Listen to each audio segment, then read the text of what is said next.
Nania, Yes. give us another ring. Another ring?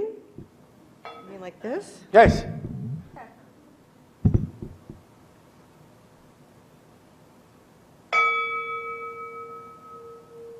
Oh, thank you. You know why we asked for that? No. Just for the bell of it.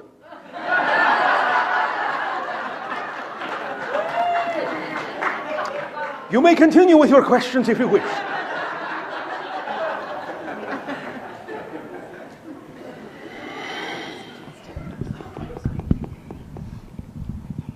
Hi, Bashar. And a good day. Hi. Speak up, speak up. I just came from Maui. All right. And I don't really know why I came here. That's all right. And We don't know why we are coming where we are going until we get there either. and I really don't know what to ask neither. So You don't have to have a question. okay. In fact, the real secret is the more statements you make, the more doors you open for us to investigate. So if you want to make a statement, you can. If you want to have a discussion about a particular topic, you can. It's up to you. I want to. Okay, the discussion is about unconditional love. Unconditional?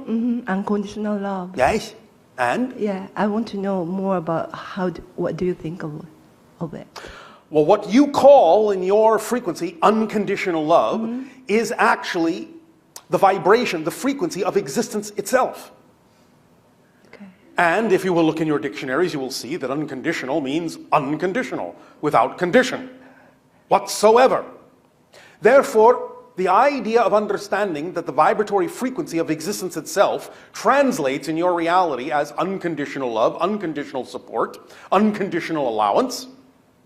Thus then, by aligning with that, by expressing that in your own lives, then you will be most highly aligned with the very nature of existence itself. And you will be expressing more fully that vibration in your life and experiencing that vibration in your life.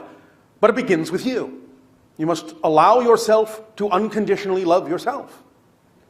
Thus then, when you unconditionally love yourself, it is easy to express the idea of unconditional love. If you find yourself having difficulty expressing the idea of unconditional love, then there is some aspect of yourself you are not loving unconditionally. Now, when we talk about the idea of unconditional love and unconditional allowance, it doesn't mean that you can't still recognize what you do and don't prefer. It doesn't mean that you can't observe and recognize neutrally that someone may be doing something that essentially is mechanically negative. That is, separative, disconnective, segregative. The idea, nevertheless, is that you can have the compassion to recognize that they may not know how to do things any other way. And you can perhaps give them some opportunity, some ideas for how they could express and feel more unconditional love in their own lives toward themselves, first of all, so that they don't necessarily have to feel cut off and disconnected and thus act out and lash out at others. The idea, therefore, is that unconditional love, a strong component of it, is neutrality, and a strong component of it is compassion. Is this making some sense to you? Yes. Is this helping? Yes. Is there some other idea about this you wish to explore in more detail? Yeah. Like you said that we are the mirror, and if you see somebody even negative, this is actually like mirroring yourself. Well, it doesn't mean it's a one-to-one reflection. Just because you can observe somebody doing something negative doesn't mean you're negative in the same way. Okay. The idea is, however, that you must be observing it for a reason. Many times you will observe negative things, if only to determine that that's not what you prefer. Many people on your planet, because of the way you've been brought up, the way you've been taught to look at life, sometimes they have to experience the idea or observe at least the idea of a negative thing, so they have a much clearer idea of what they don't prefer, which gives them an even clearer idea of what they do.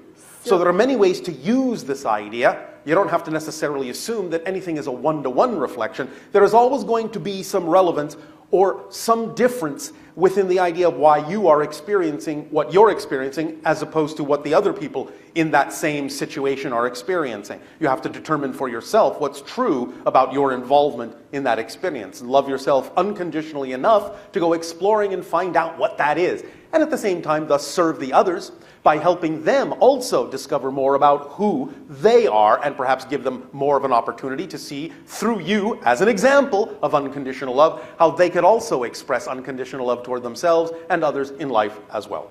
Does this help? Yes.